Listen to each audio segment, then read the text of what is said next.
este día yo voy a continuar hablando de la expansión, pero quiero comenzar de lo que habló el pastor Héctor Savillón el domingo pasado. Él habló acerca del profeta Elías y su tema era restauración antes de la expansión. Pero yo voy a hacer así como que un breve repaso de todo lo de Elías para que usted pueda subirse a la ola y pueda seguir y lleguemos a donde quiero llegar. Un repaso histórico tal vez, aunque sé que es un tema que seguramente usted ya ha estudiado.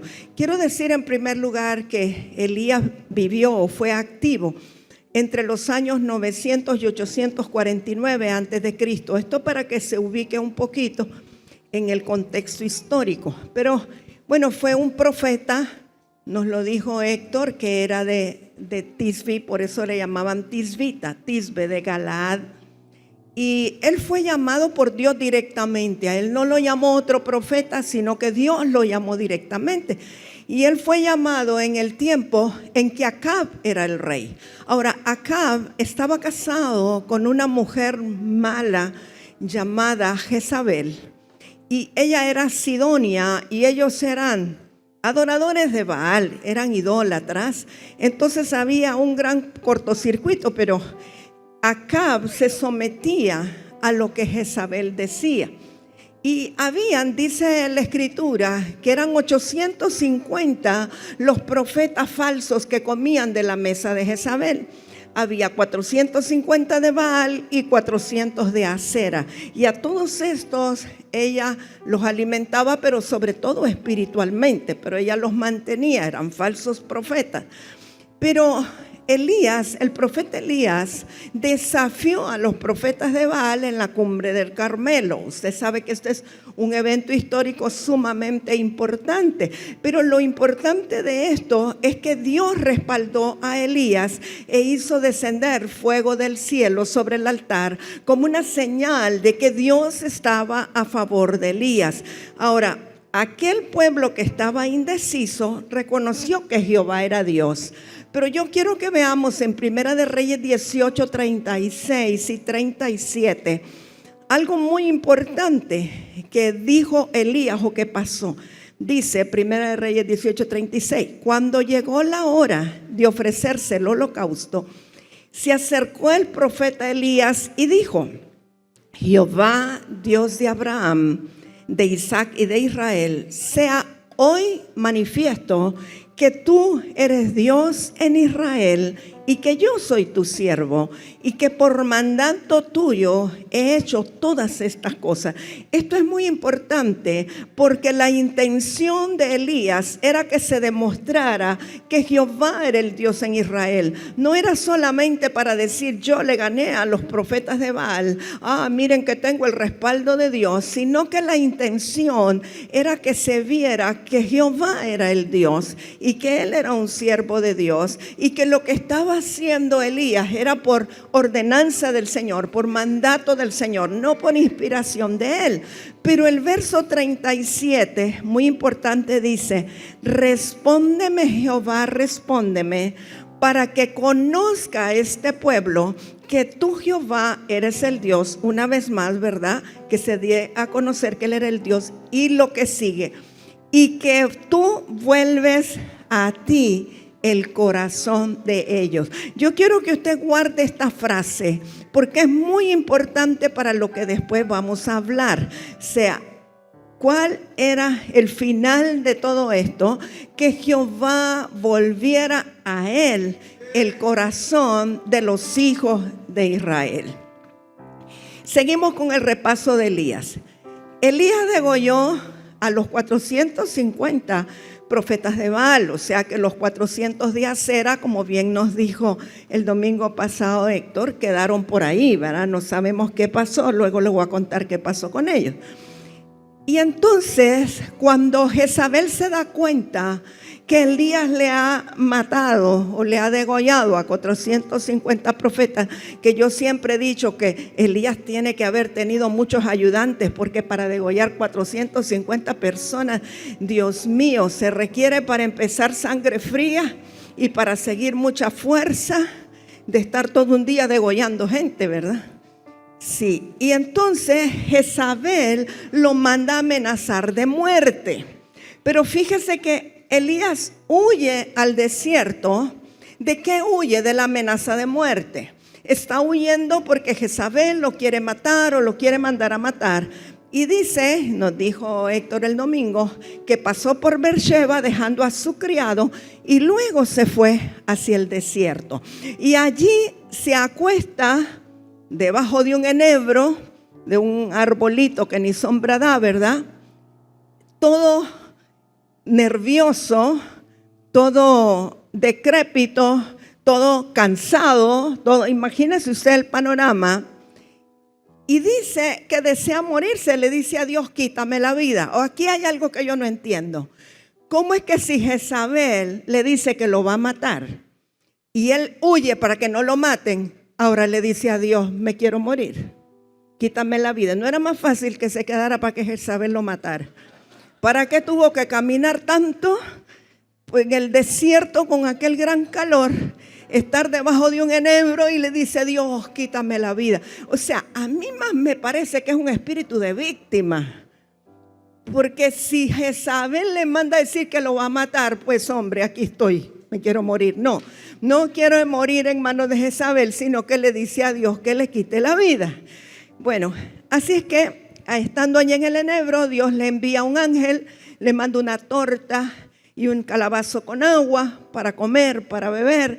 Dice que Elías come, se vuelve a dormir y luego el ángel lo toca de nuevo y le dice, Elías, come y bebe porque largo camino te espera. Según él se quería morir y Dios le manda un ángel para que le diga que no ha comenzado todavía, que le falta un largo camino, ¿verdad? Entonces, Elías, con esta tortita que se comió, si usted quiere, con esta baleada y este poco de agua, le sirvió para caminar 40 días y 40 noches hasta llegar a Horeb, al monte de Horeb. No sé cómo le hizo, la verdad. Entonces llega al monte de Horeb y dice la escritura que se refugió en una cueva. Pero yo le quiero mostrar, si me proyectas por favor. Mire, esa era la peña de Horeb.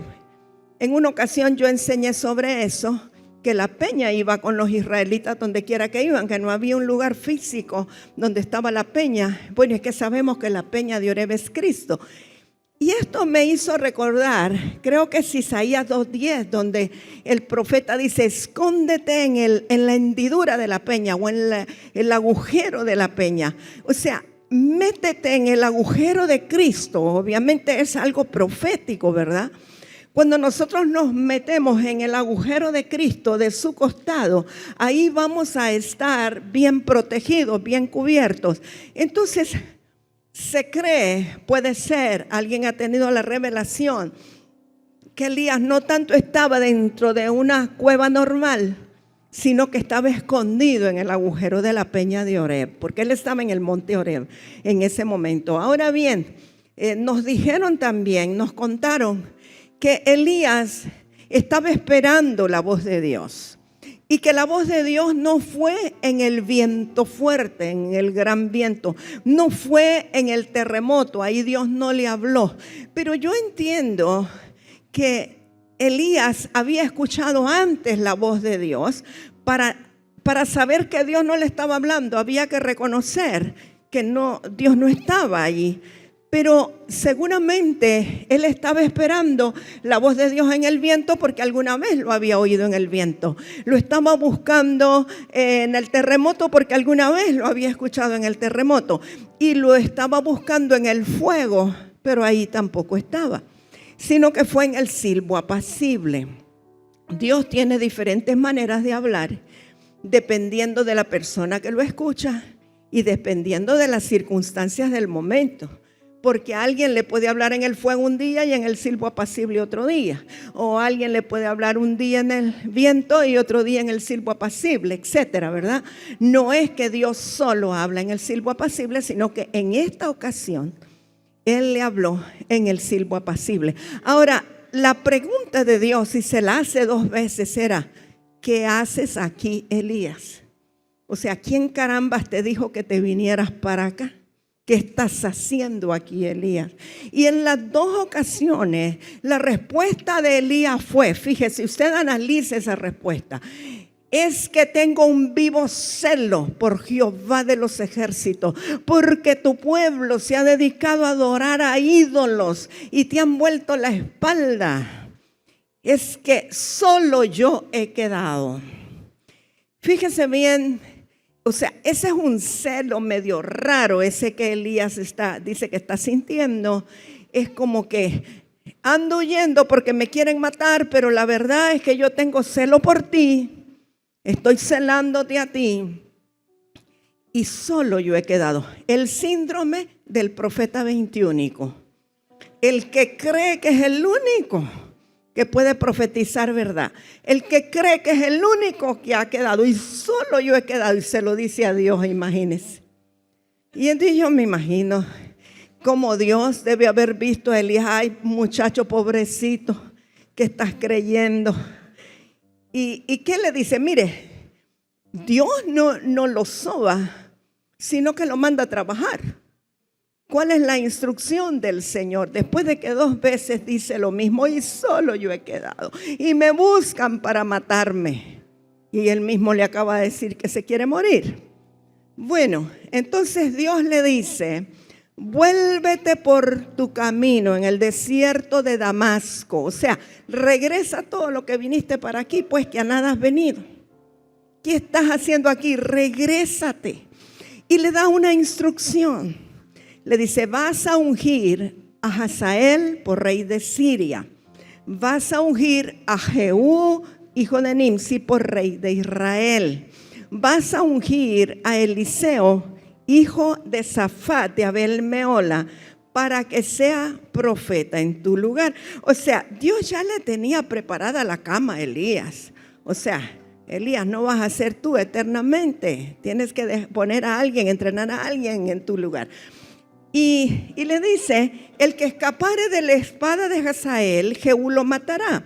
El que escapare de la espada de Jehú, Eliseo lo matará. Y yo haré, mire lo que le dice, que queden en Israel 7,000 cuyas rodillas no se doblaron ante Baal y cuyas bocas no lo besaron. O sea, lo que Elías creía que no había, Dios le dice, no 7,000.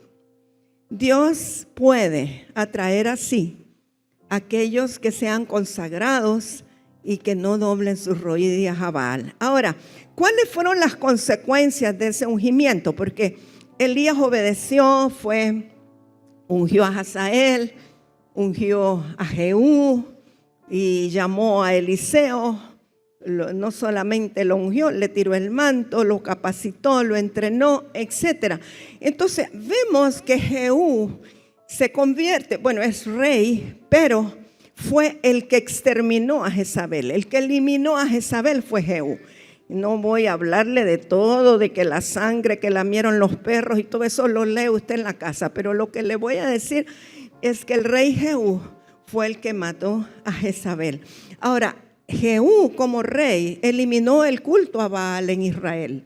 Jehú destruyó los lugares altos e idolátricos en Israel y él ordenó la matanza de los profetas y sacerdotes de Baal y de Acera que habían quedado. O sea que al haber ungido a Jehú ocurrieron cosas en el ámbito espiritual de Israel poderosas que tienen que ver con el que Elías haya obedecido. Y tiene que ver con que Dios tenía un plan a través de Elías, donde indirectamente él iba a lograr o a cumplir lo que él quería cumplir. No lo hizo a través de Elías directamente, pero la autoridad de Elías para ungir a estos otros hizo que se manifestara el plan de Dios, el proyecto de Dios. Eliseo sabemos que recibió el manto de Elías que se le cayó cuando ascendió. Él operó como un profeta en Israel. Dicen que hizo el doble de milagros de Elías, están registrados ahí. Y él fue un profeta llamado por Elías de parte de Dios, no directamente por Dios, pero bajo la instrucción de Dios. Y Dios, dice la Escritura, que levantó un remanente consagrado en Israel de 7,000 o más, aproximadamente 7,000, que no doblaron sus rodillas a Baal. El número 7,000 no es exacto, pero después de todo esto, Dios levanta un remanente consagrado en Israel. Ahora, yo quiero que hablemos un poquito del espíritu de Elías. Lo anterior solo fue un repaso para entender el contexto. Ahora, el profeta Malaquías, que es el último profeta que aparece en el Antiguo Pacto antes de que venga Juan el Bautista, Malaquías vivió en el año 450 a 430 antes de Cristo.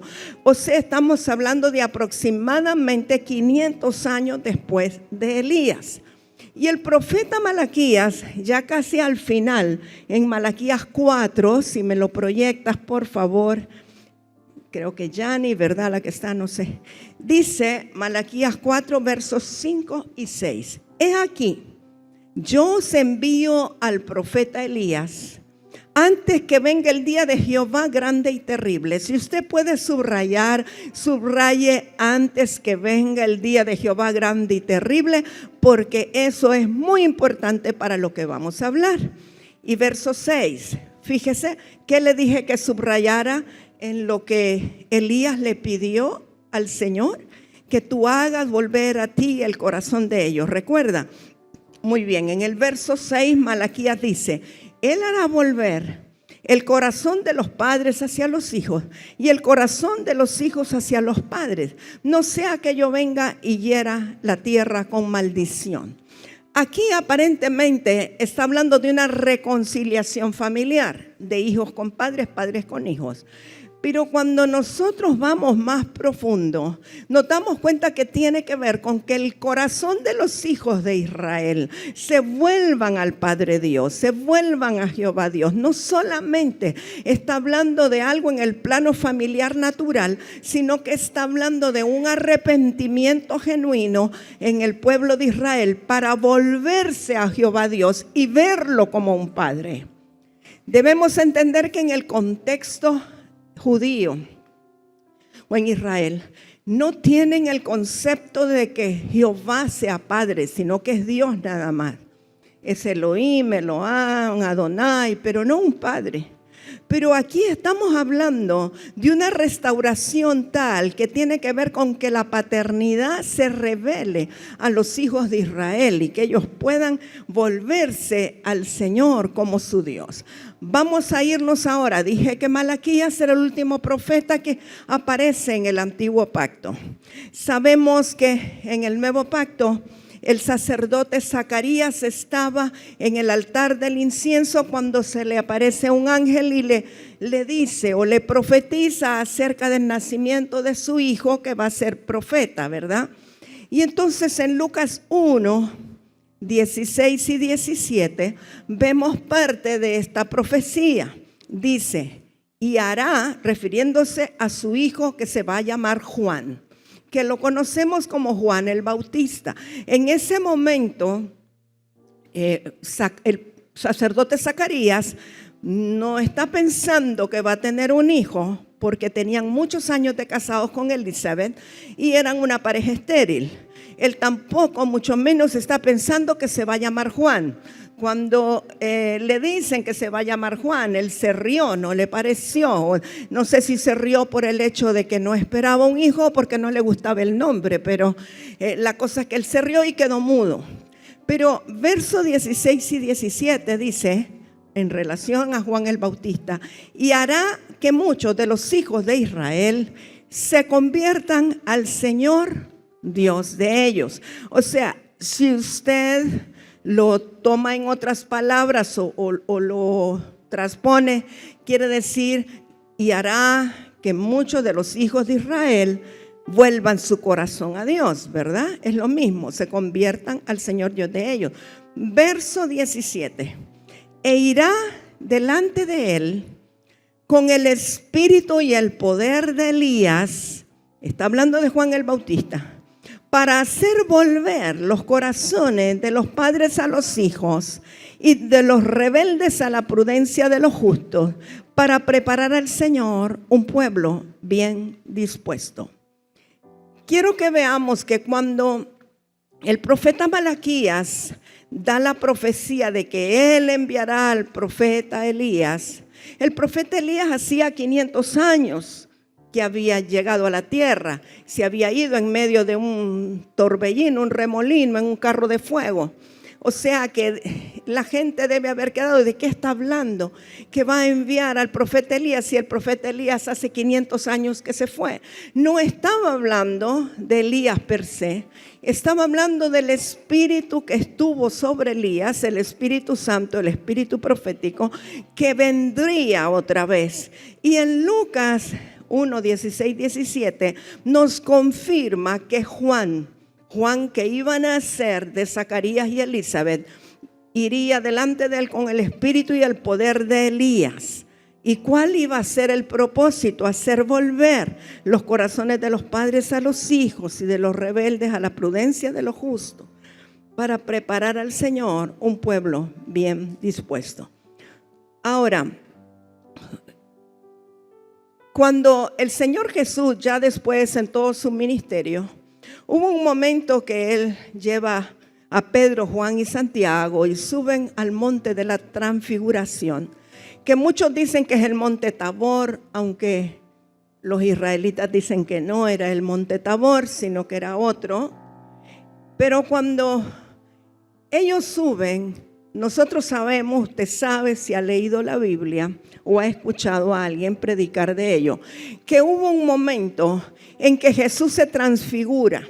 O sea, aparece un Jesús no humano, un Jesús cuyas vestiduras eran de un blanco brillante, tenía una luz resplandeciente, sus ojos como llamas de fuego, su boca como espada aguda. Era un Jesús sin la humanidad, como el Jesús glorificado. Pero a un lado aparece el profeta Elías y al otro lado aparece Moisés, la ley y los profetas, resumidos en Jesús. Pero es como una proyección, ¿verdad? Interesantemente, de Moisés no se sabe dónde murió. Dicen que se peleaban por los huesos de él, pero no se sabe exactamente, no se dice que alguien lo haya enterrado. Y Elías tampoco vio muerte. Es bien paradójico porque a Elías lo quería matar Jezabel. Luego él le dice a Dios que le quite la vida, que se quiere morir, y es el que nunca murió. O sea, fue traspasado, ¿verdad que es ilógico? Bueno, está bien, a ver. Y ahora se proyectan en el monte cuando Jesús está con los tres más cercanos de la argolla, ¿verdad? Jesús tenía argollas también. Las argollas son buenas cuando uno está dentro de ellas. Cuando lo excluyen no le gustan las argollas. Y ahí estaban Pedro, Juan y Santiago. Y bueno, usted ya sabe que Pedro dijo, hagamos enramadas y ¿verdad? Y etcétera. Pero cuando bajaron del monte, veamos Juan 17:9.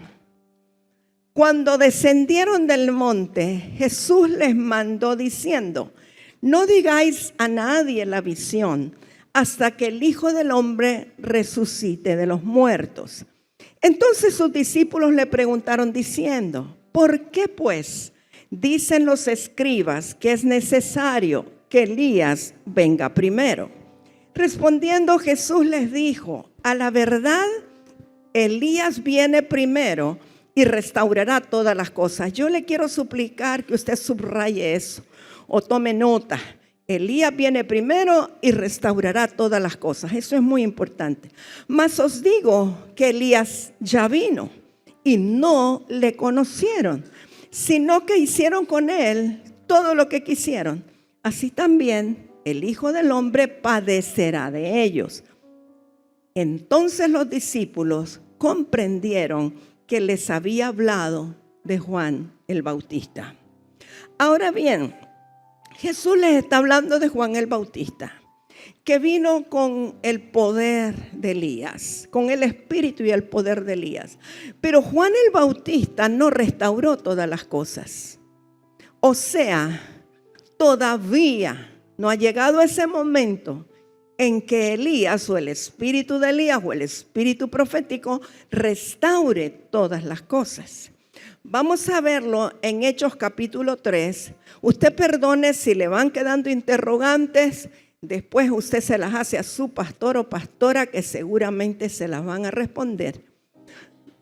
Pero vamos un poco rápido. Hechos 3, verso 18.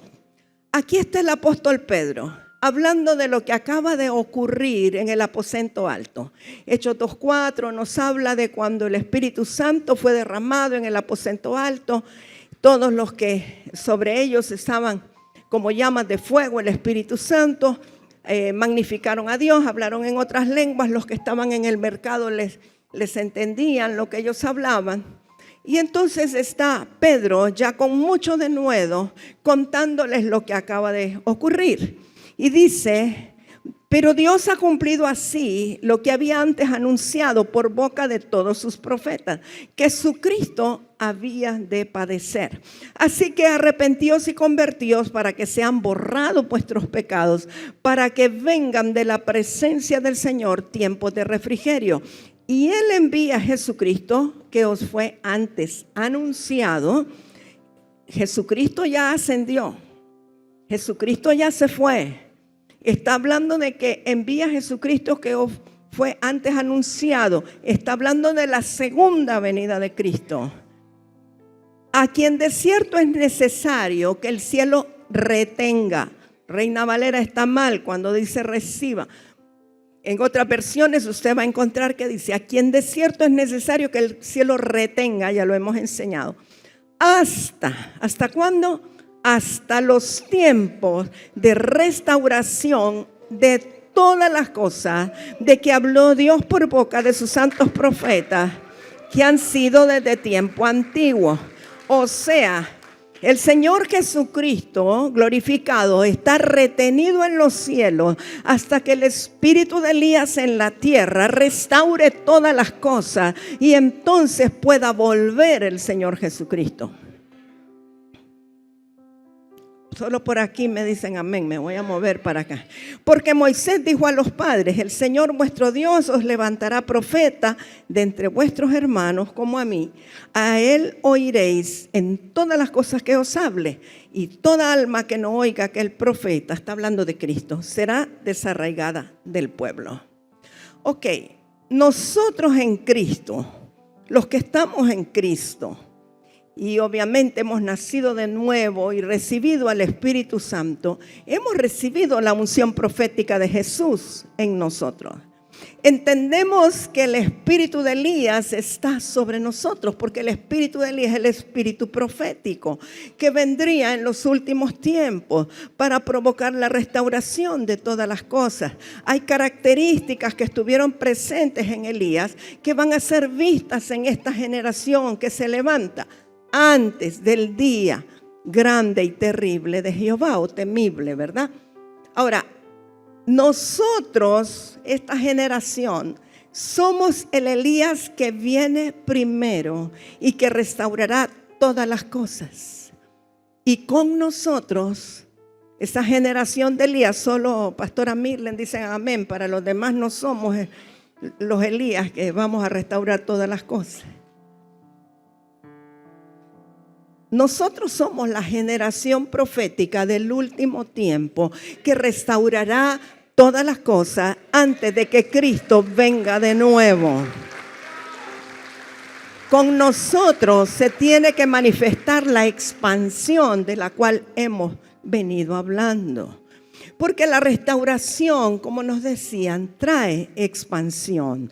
Nosotros no queremos una expansión o multiplicación de algo que no ha sido restaurado.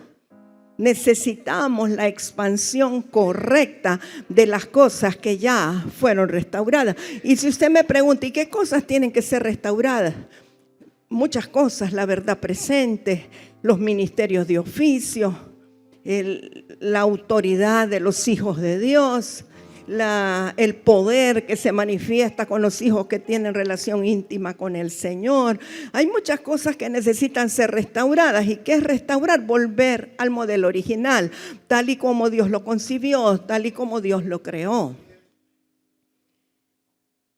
Ahora, ¿cuáles son las características de Elías que son las que tienen que ser vistas hoy día en la generación con el espíritu de Elías? Número uno, él era un profeta de Dios. No quiere decir que hoy día la generación con el espíritu de Elías van a ser todos profetas, pero sí proféticos. ¿Por qué? Porque el Espíritu Santo que está sobre nosotros es profético y porque el Espíritu de Cristo él era un profeta. Número dos, Elías fue un intercesor. La generación profética que se levanta en este último tiempo tienen que ser intercesores. ¿Sabe que todo profeta de oficio nace de la intercesión? Usted entreviste a todos los profetas cómo empezaron en intercesión. Entonces, todos los profetas son intercesores. No quiere decir que todos los intercesores son profetas, pero todos los profetas son intercesores, han sido intercesores. Fue un opositor de Jezabel. La generación con el espíritu de Elías se va a oponer al espíritu jezabélico que quiere tener control sobre lo profético y sobre el Espíritu Santo. Jezabel tiene una alianza con el espíritu religioso. Donde está el espíritu religioso, ahí opera Jezabel. Y el control y el dominio. Donde está el Espíritu Santo de Dios, ahí hay libertad. Y donde está el espíritu profético, no puede cohabitar Jezabel. Entonces, lo uno y lo otro no pueden estar juntos. Ahora bien, Elías fue un destruidor o destructor de los profetas de Baal. Esta generación profética que se levanta en este tiempo antes del día de Jehová grande y temible, tiene que ser una generación que destruya a los profetas de Baal, que se contraponga a los profetas de Baal, que derribe los altares de la falsa adoración o de la adoración idolátrica. Elías se movía en lo sobrenatural de Dios. La generación de Elías de este tiempo tiene que ser una generación que cree en lo sobrenatural, que se mueve en lo sobrenatural, así como Elías, que por su voz, por su palabra se cerraron los cielos y abrieron los cielos, llovió, dejó de llover. Así será esta generación de este tiempo, aunque no sean profetas, pero son proféticos. Elías fue radical contra la ambigüedad. Él no soportaba: ¿hasta cuándo claudicaréis entre dos pensamientos? Si Jehová es Dios, seguidle; si Baal es Dios, seguidle. Entonces es una generación que no admite medias tintas. O está con Baal o está con Jehová, pero no puede estar un día en un lugar y otro día en otro. Creo que les he comentado en alguna ocasión, si no les comento. Una vez fui a una misión a México hace muchos años y había una misión específica en Tehuantepec y también creo que Oaxaca. Uno de los lugares con más ocultismo, más brujería en México. Y cuando estábamos predicando allí en Tehuantepec, me pasaron a mí. Y de pronto yo experimenté como que me tomaron la mente, mi mente se puso en blanco. Eso no es muy normal, creo que me habrá pasado unas 2 veces en 40 años de ministerio, pero es como que se me quedó todo en blanco. Yo no podía pensar, no podía decir nada, no podía discernir. Gracias a Dios yo había invitado a una profeta de Honduras que me acompañara. Y lo que se me ocurrió fue: voy a pasar a la profeta tal, que ella va a continuar. Yo me fui a sentar nada más a orar en lenguas.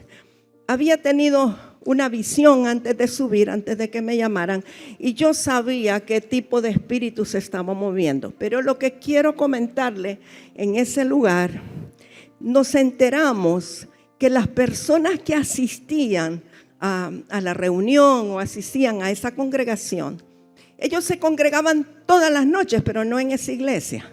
El lunes se congregaban en la iglesia espiritista que quedaba enfrente, y el martes se congregaban aquí, y el miércoles iban al espiritista, y el jueves venían aquí. O sea, eran personas que estaban claudicando entre dos pensamientos. Pero no solo eso, sino que los demonios que se le liberaban aquí en la iglesia, ¿verdad?, los recogían al día siguiente en el otro lugar y los volvían a traer. Era la de nunca terminar. Ahí se necesitaba el espíritu y el poder de Elías para que hubiera una manifestación. Yo lo entendí después, claro, una manifestación tal que esta gente entendiera que Jehová de los ejércitos es el único Dios verdadero. Pero ellos andaban buscando respuestas que no encontraban ni en ningún lado, ni en un lado ni en el otro. Así que la generación de Elías que se levanta en este tiempo tiene que ser muy radical con las personas que viven en ambigüedad. Y algo importante también es que Elías desató la doble unción sobre la siguiente generación, como lo hizo con Eliseo. Ahora bien, el mensaje principal que quiero dejarles este día, esta mañana, es que hay una alerta, un llamado de alerta, hay un desafío para los que sabemos que somos de esa generación de Elías, que Él nos ha llamado para confrontar fuerzas de las tinieblas. Y sabe que en diferentes ciudades del mundo, en este momento, hay altares que se levantan a Baal con nombres de carnavales, con diferentes nombres. Y eso no excluye a Honduras. En Honduras hay muchas. Yo pensaba, por ejemplo, en la fiesta de Huancasco, que lo llevan a cabo en Santa Bárbara, pero también en Yamaranguila. Y es un intercambio de santos patronos y hacen una fiesta, etc. Pero yo quiero pasarles un cortísimo video de, por ejemplo, lo que es Mardi Gras en Nueva Orleans. ¿Sabe que Nueva Orleans es un lugar donde cuando me hablan de ir allá, no es como que le dan ganas a uno de ir, ¿verdad? Pero cuando yo estaba viendo y examinando ese altar a Baal que se hace en la celebración de Mardi Gras, yo digo, allí se necesita gente de la generación del espíritu de Elías para poder derribar esos altares. Y le vamos a pasar un cortito video de lo que fue este año, porque fue en febrero que se celebraron ambos, tanto Mardi Gras como el Carnaval de Río en Brasil. Sabe que este año fue tan fuerte el Carnaval de Río que vistieron a alguien como que fuera Cristo, emulando al Señor Jesucristo, y luego lo azotaron, lo golpearon, y era como que alguien vestido de diablo, digamos, estaba venciendo sobre Cristo. O sea, es como una burla, algo en contra del Señor. Y les voy a poner esos dos videitos, si me hacen el favor. Creo que hay que apagar las luces. Gracias.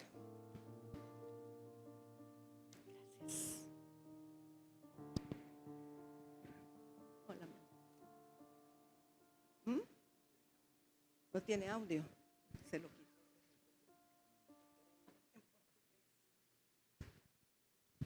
Si no tiene audio es que Roger se lo quitó porque era en portugués, pero mire las figuras, por favor.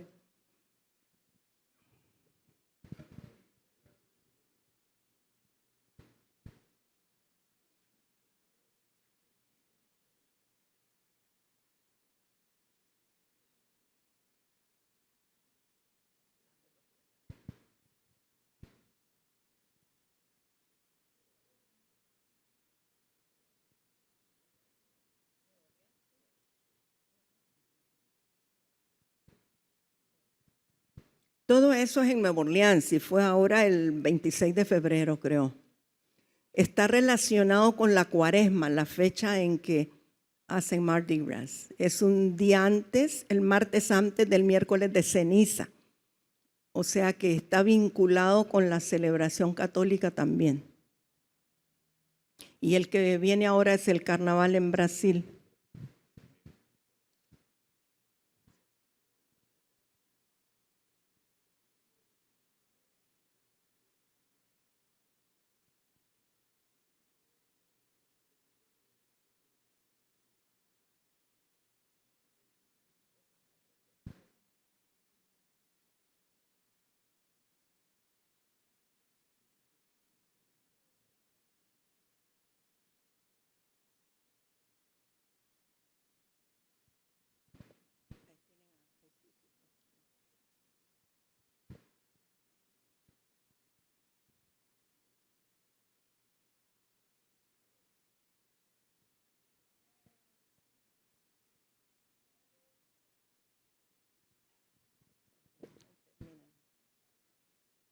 Ok, eso es un poquitito nada más, no le vamos a poner todos los países, pero yo quiero hacer un llamado, quiero llamar a los pastores de las ruinas de Copán, por favor, obviamente a sus padres, profeta Mario, profeta Hilda, vengan por favor.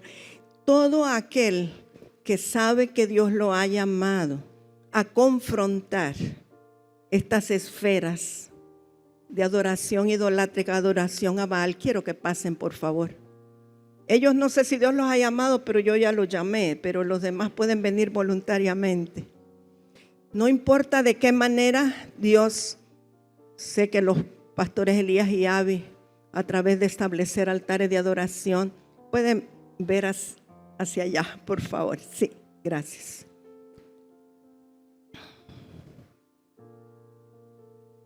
Y hay alguien que puede decir, no, a mí Dios no me ha llamado a eso, entonces tranquilo, quédese sentado, no se preocupe, nadie va a decir nada. Pero hoy yo quiero hacer una declaración sobre ustedes. Puede moverse un poquito para que quepa más allá, ok. Sé que hay personas que están conectadas por internet que también han sido llamadas. Yo solo quiero hacer una declaración sobre sus vidas. Gracias, Señor. Padre, mira todo este ejército tuyo, Señor, que han sido fortalecidos por ti, llamados por tu Espíritu Santo, Señor. Vengo creyendo y declarando que el espíritu y el poder que estuvo sobre el profeta Elías y sobre Juan el Bautista está sobre ellos, para provocar que el pueblo proceda al arrepentimiento, Señor, y que ellos puedan ver el respaldo de Dios en sus vidas, para que todos sepan que Jehová es Dios, que Él es el único Dios sobre toda la tierra. Te pido, Espíritu Santo, que tú les des a cada uno de ellos la revelación clara, la revelación abundante, Señor, de cómo será ese enfrentamiento, cómo será su caminar, cómo será su actuar, cómo será, Señor, que puedan ser obedientes a la instrucción que tú les des. Espíritu Santo, gracias. La unción de Dios sobre ti, sobre tu esposa, en el nombre de Jesús. La unción profética, la unción del Espíritu Santo, en el nombre poderoso de Jesús. La unción confrontativa que estuvo sobre Elías y sobre Juan, sea sobre ustedes. Espíritu Santo de Dios. Gracias, Espíritu Santo, que haya una expansión de lo que tú, Señor, nos has hablado, de lo que tú nos has dado. Declaramos una activación de la unción profética sobre sus vidas en el nombre poderoso de Jesús. Que la adoración a Dios sea tan fuerte que puedan ver el respaldo, que ellos puedan ver el respaldo tuyo, Señor, y que todos puedan darse cuenta. Y que todos puedan darse cuenta que tú eres el Dios. Espíritu Santo, gracias por las estrategias del cielo que tú les darás a ellos. En el nombre poderoso de Jesús. Gracias. Hay estrategias que las van a recibir en directo. Hay estrategias que las recibirán a través de sus padres. Pero en todo Dios estará presente. Gracias, Espíritu Santo. Gracias, magnífico, maravilloso Espíritu Santo. Rica maisokia maisoka mama. La fortaleza de Dios en sus vidas. La visión clara. Ramaisokia maiso. Que nunca haya temor en ellos, sino que sepan que el Espíritu Santo pelea por ellos, que el Espíritu Santo está con ellos. Ramaisokia maisoka baba. Porque el ministerio profético se levanta a otro nivel, a un nivel donde no solo será con palabras, sino que con poder del Espíritu. En el nombre poderoso de Jesús, Espíritu Santo, Rama mama mama iso y carama y se que rebe iso kia ba ba ba ba ba ba ba. La autoridad, la fuerza, el poder, la unción, rama, mamá. No deje intibucar. No solo es la esperanza, es toda Intibucá. Rama y So, Dios le va a dar estrategias, Dios le va a dar lugares exactos, forma de hacerlo. Rama mama mama y suki amai so, o ramai se querebe y soki amai soki ba ba ba ba ba ba ba ba ba ba. Y amai, yo veo un trabajo muy específico en Islas de la Bahía. Rama y so, barra ba ba ba ba ba ba ba ba ba y so. Pasen por acá los que están atrás. Ábranse un paso, quédense aquí, no se me vayan, pero pasen por aquí hacia adelante. Gracias, Espíritu Santo. ¿Sabe? Desde que Dios me llamó al ministerio, siempre supe que el llamado era confrontar las tinieblas, confrontar la idolatría. Y luego, cuando veo todo lo que hace falta, porque sí se hizo mucho, pero falta mucho. Dios mío, ¿quién va a hacerlo? O sea, como Elías, ¿verdad? Solo yo estoy. Pero el Señor dice, tengo un pueblo al que yo he equipado, al que yo le doy revelación, al que va a enfrentar eso y va a poder ver el poder de Dios manifiesto. Y que los lugares donde se adoran santos, ídolos, vírgenes, lo que sea, volverán su mirada al Señor y se darán cuenta que Jehová es Dios y que no hay otro. Padre, gracias. Gracias, Señor, por estos chapines que han venido a sembrar en Honduras. ¿Y tu esposo? Puerto Barrios, ok. Padre, que aún mientras él está allá en Puerto Barrios pueda recibir revelación, Señor, de cosas que hay que hacer. No solo hablar, sino hacer en el nombre de Jesús. Espíritu Santo, gracias. Espíritu Santo, gracias. Espíritu Santo, tu unción profética, tu unción poderosa. Rama y soki, mama rama y so, y karama y soki, mama y so. Tienen que levantarse aún para quebrar todo lo de las tinieblas que quiere debilitarlos, que quiere detenerlos, que quiere pararlos. Cosas que parecen naturales y que uno las puede dar por sentadas como naturales, pero que son espirituales para detener nuestro avance. Discernimiento en el nombre de Jesús. Discernimiento claro en el nombre poderoso de Jesús. Discernimiento más allá, discernimiento mayor en el nombre de Jesús. Rama y suki amai soba rama mama y se que reme y suki amai so caraba ba y so, en el nombre poderoso de Jesús. Gracias, Señor. Gracias, Espíritu Santo. Te pido, Espíritu Santo de Dios, que puedas darles una señal visible e indubitable que tú estás con ellos, para que no haya temor de hacer lo que tú les indiques hacer. Espíritu de Dios, declaro sobre ellos una cobertura. Rigo, ¿quieres venir? Una cobertura doble alrededor de ellos. Todo su ser, su cabeza, su cuerpo, sus pies, todo su ser. En el nombre de Jesús, puedes declarar, hacer una oración por cobertura para todos ellos, por favor. Para mí también. Gloria a Dios. Amados, ¿por qué no extienden sus manos para acá enfrente? Sabemos muy bien el Dios en que hemos creído. Padre, que ellos estén seguros que el que nos llamó es más poderoso, no hay más poder que Él, que toda tiniebla se somete. Padre, y si ellos, que aquellos que están en la oscuridad, Señor, saben que no pueden tocarlos si no tienen el permiso del Dios Todopoderoso, Señor. Padre, gracias porque sabemos que tú fortaleces a tus hijos. Padre, que ellos tengan la plena de seguridad que tú ya venciste al enemigo en todo tiempo, mi Dios. Que ellos son más vencedores porque estamos en ti, Señor. Padre, que nada ni nadie nos puede detener a lo que tú has dicho que hagamos. Padre, en el poderoso nombre de Jesús, bendecimos la vida de tu hija Emamelia Pinel, Señor. Padre, gracias por su vida, porque sabemos muy bien, mi Dios, que tal vez han tocado su vida, pero el Dios Todopoderoso restaura todo su ser pleno en abundancia para terminar la obra que tú le encomendaste, en el nombre de Jesús. Amén. Amén. Puede darle un aplauso fuerte al Señor. Pastora Hilda puede tomar su asiento. Pastora Hilda nos despide.